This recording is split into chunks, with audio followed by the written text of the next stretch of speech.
अस्सलाम वालेकुम मेरे तमाम दोस्तों को मेरी तरफ से सलाम। उम्मीद है कि आप सब खैरियत से होंगे। आज हम जिस मौजू पे बात करेंगे वो है वतन परस्ती, नस्ल परस्ती, मफाद परस्ती, कौम परस्ती, फ़िरका वारियत और इसी तरह तौहीद हो गया, जमहूरियत हो गया, कुफर हो गया। इन सब बातों पे मुख्तसर सा बयान करेंगे और आप भाइयों से तवक्को है कि आप पूरा बात सुनेंगे। 4-5 मिनट की बात है भाइयों, इंशाल्लाह बहुत फ़ायदा होगा। तो पहले तो मैं बताता जाऊँ कि मेरा किसी भी मसलक से तल्लुक़ नहीं है। मैं मुसलमान हूँ। रहनुमा मेरी किताब कुरान पाक है और रास्ता दिखाने वाली ज़ात रसूलुल्लाह सल्लल्लाहु अलैहि वसल्लम की है। तो अल्लाह का पाक नाम लेके शुरू करते हैं। आजकल अपने भाइयों से कहना चाहूँगा कि जो जिहाद के मैदानों में जा रहे हैं अल्लाह की दीन की सरबुलंदी के लिए, तो भैया खुदा के लिए तौहीद को कायम करके जाना। ये ना हो कि तुम्हारा अकीदा ही सही ना हो और चले जाना। नहीं, पहले अकीदा सही करके फिर जाना मेरे भाइयों। रसूलुल्लाह से फरमाया गया कि या रसूलुल्लाह वतन के लिए लड़ रहा है, या रसूलुल्लाह कौम के लिए लड़ रहा है, या रसूलुल्लाह आज़ादी के लिए लड़ रहा है। इसकी ये जंग आज़ादी की जंग है, वतन की जंग है, बरादरी की जंग है। तो आप सल्लल्लाहु अलैहि वसल्लम ने फरमाया, कहा नहीं, आज़ादी के लिए जो लड़े, वतन के लिए जो लड़े, कौम के लिए जो लड़े, बरादरी के लिए लड़े, इसकी लड़ाई जिहाद नहीं। जिहाद उसका है जो शिर्क के अड्डों को मिटाता है, तौहीद के अड्डे कायम करता है। आज हमारा जिहाद किसके लिए है? आज हमारी जंग किसके लिए है? कश्मीर बनेगा पाकिस्तान तो किसकी हुकूमत आएगी? इन कुफार की हुकूमत आएगी, यही जमहूरी हुकूमत आएगी। किस जमहूरी पार्टी, किसी भी जमहूरी पार्टी की हुकूमत ही आएगी ना। इस्लाम तो वहाँ कश्मीर को आज़ाद करवा के वहाँ निज़ाम तो नहीं इस्लाम का लाना हमने भी वहीं यही ज़लालत करनी है, वहाँ भी जमहूरियत ही लानी है। इस्लाम तो नाफज नहीं होगा।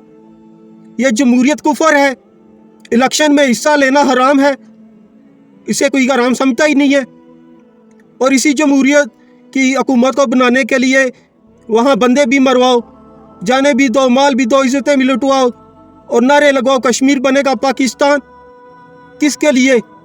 अल्लाह की कसम, ये जंग अल्लाह की राह के लिए नहीं है। ये जंग वतनियत की जंग है और वतन परस्ती इस्लाम में जायज़ ही नहीं है। हमने किस चीज़ को जिहाद समझा है? हमने किस चीज़ को इस्लाम समझा है? कश्मीर में बहनों की लुटती इज़्ज़तें, कश्मीर में लाशें गिरती दिखती हैं हमको, लेकिन इस मुल्क में जहां हम रह रहे हैं पाकिस्तान में रब की लुटती हुई तौहीद नज़र किसी को नहीं आती। आज अल्लाह के होते हुए भी अजवेरी को दाता कहा जाता है कि नहीं? वहाँ सजदे होते हैं कि नहीं? इसके सामने रोया जाता है कि नहीं? अल्लाहु अकबर। अल्लाह ने अपने नबी को कहा है, नबी सल्लल्लाहु अलैहि वसल्लम कुरान को सीने से लगाओ और मुशरिकीन मक्का के सर, जिनके सर गैरों के सामने झुकते हैं, अल्लाह के सामने झुकाओ। अल्लाहु अकबर। तुम जिसको दाता कहते हो, अगर दाता दाता कहते मर गए तो सीधे जहन्नम में जाओगे। तुम जिसको मुश्किल कुशा कहते हो, तुम जिसको हाजत रुवा कहते हो, अगर इसी शिर्क के अकीदे पर तुम चाहे कश्मीर चले जाओ, फ़लस्तीन चले जाओ, दुनिया में किसी भी हिस्से में चले जाओ, या किसी को मुश्किल कुशा मानते हो, तो अगर तुम्हारा अकीदा तौहीद पर नहीं है तो तुम चाहे जहाँ भी जाके जिहाद कर लो, तुम्हारा ठिकाना जहन्नम ही होगा, क्योंकि तुम्हारा अकीदा ही तौहीद पर नहीं है। तुम्हारा अकीदा ही मुशरिकाना है। और मुशरिक का कौन सा जिहाद होता है? अल्लाहु अकबर। कोई बिगड़ी बनाने वाला नहीं है, कोई कानून साज कौमी असम्बली नहीं है। हुकूमत अगर है, कानून अगर है, निज़ाम अगर है, तो अर्श वाले सिर्फ अल्लाह का है। लौटो कुरान की तरफ मेरे दोस्तों। वोट कास्ट करके अपनी असम्बली में मेंबरों को ये हक देने वालों कि मेंबर साहब जाओ, जाके 2/3 अक्सरियत से जो भी फ़ैसला हो उसको मान लो, चाहे वो अल्लाह के कानून से सिरे से खिलाफ ही क्यों ना हो। ये ऐसा शिर्क है जैसे कब्र पर सजदा करना, ये ऐसा कुफर है जैसे अल्लाह का इनकार करना। अल्लाहु अकबर। क्या कौमी असम्बली कानून साज बन सकती है? बिल्कुल भी नहीं बन सकती।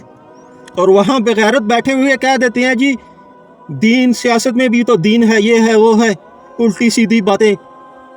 ہرگز نہیں. یہ کفریہ نظام ہے جمہوری نظام جو ہے. یہ اسی طرح ہے کہ کسی غیر اللہ کے علاوہ کسی غیر کی پوجا کرنا. اسلام کو سمجھو، خدا کے لیے اسلام کو سمجھو، توحید کو سمجھو. پھر اس میں سب سے بڑا کفر کون سا ہے؟ وہ یہ کہ اسمبلی جو کہ 2/3 اکثریت میں جو بھی قانون پاس کروانا چاہے کر سکتا ہے. سود آج پاکستان میں حلال ہے یا حرام ہے؟ جاؤ نا آج عدالت میں پاکستان کی کسی میں بھی اور رب کا قرآن لے کے جاؤ، بولو کہ اس کتاب میں لکھا ہے کہ اللہ نے سود کو حرام قرار دیا ہے. اسلامی جمہوریہ پاکستان کی عدالت جواب دے گی کہ ہم جانتے ہیں کہ اللہ نے حرام قرار دیا ہے، لیکن قومی اسمبلی نے ابھی تک سود کو حرام نہیں قرار دیا. ہم کو قرآن نہ دکھاؤ، جا کے پہلے 2/3 اکثریت لے کے آؤ. اور تم ہوتے کون ہو رب کے میرے قانون کو چیلنج کرنے والی؟ تمہاری اوقات ہی کیا ہے کہ جو رب کے قانون کو ٹھکرائے؟ کہتے ہیں شراب حرام ہے، پھر سن 73 کے آئین میں حرام کیوں نہیں؟ پھر یہ مولوی بھی اور غیر مولوی بھی اسمبلی میں جا کر حلف اٹھاتے ہیں کہ میں آئین کا پابند رہوں گا، ملک میں آئین کو بالادستی ہوگی. اور اللہ کہتا ہے کہ اگر تم پابند ہو تو شریعت محمدی کے اس ملک میں کفر کا یوں راج ہے. تم جانتے ہو کشمیر میں جا کے پاکستان سے ملا دو تاکہ جو جمہوریت کا نظام، کفر کا نظام یہاں ہے وہی ان میں بھی رچ بس جائے. فرق کیا پڑے گا اس سے؟ کوئی فرق پڑنے والا ہے؟ کوئی دوست مجھے بتا سکتا ہے تو بتائے. کیا فرق پڑے گا کہ جب تک ہمارا جذبہ ہی اس کو خالصتاً اللہ کی رضا کے لیے آزادی ان کو دلوانا نہ ہو. وطن کے لیے لڑ رہے ہیں، جس کو دیکھو. اللہ کا دین پھر کہاں گیا ہے؟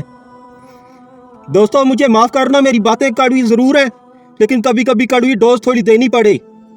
ایک بار پھر بولوں گا کہ میں کسی بھی مسلک سے میرا تعلق نہیں ہے. نہ میں کسی فرقے کو مانتا ہوں، نہ میں کسی ملک کو مانتا ہوں، نہ میں کسی صوبے کو ماننے والا ہوں. اللہ نے مسلمان کے لیے یہ پوری دنیا بنائی ہے اور میں اس پوری دنیا کی اللہ کی بنائی ہوئی کا باسی ہوں، اللہ کے قانون کو ماننے والا ہوں. اللہ اکبر. آج بھی ٹائم ہے دوستو، سمجھ جاؤ. جہاد سے بھی کوئی اور اونچا عمل ڈھونڈ کے لے آؤ، لیکن اگر تمہارا عقیدہ توحید پر نہیں ہے تو سمجھ لو کہ تم ہلاکت میں ہی ہو. اللہ کے لیے توحید کو سمجھو. یہ دین عقل والوں کے لیے ہے دوستو. اگر تمہارا عمل اللہ اور اس کے رسول اور سنت کے مطابق ہے تو یہ عمل مقبول ہے، اور اگر نہیں ہے تو یہ آپ کو کچھ بھی فائدہ نہیں دینے والا بلکہ ہلاکت میں ڈال دے گا. سب سے پہلے میرے رب کی توحید قائم ہو، اس کے بعد سب کچھ چلے گا. یہ جمہوریت کفر ہے، کفر ہے، کفر ہے. تمام دوستوں کے بیان سننے کا بہت بہت شکریہ. جزاک اللہ الخیر. اللہ تعالیٰ آپ سب کو اپنے حفظ و امان میں رکھے. جہاں جہاں مسلمان مظلوم ہیں اللہ پاک ان کی حفاظت فرمائے. کشمیر کے مسلمانوں کی، فلسطین کے مسلمانوں کی، اور جو حقیقی معنوں میں توحید کو سامنے رکھتے ہوئے کفار سے لڑ رہے ہیں، اللہ ان مجاہدین کی مدد فرمائے، نصرت فرمائے، کفار کو نصب و نابود کرے اور ہمارے اندر جذبہ جہاد، شوق شہادت پیدا کرے. جب موت آئے تو زبان پہ کلمہ لا الہ الا اللہ محمد رسول اللہ کا ورد جاری و ساری ہو. تمام دوستوں کے بیان سننے کا بہت بہت شکریہ. اللہ تعالیٰ آپ کو اس کا اجر دے اور اللہ توحید کو ہم لوگوں کو سمجھنے والا بنا دے. بہت بہت شکریہ دوستو. جزاک اللہ الخیر.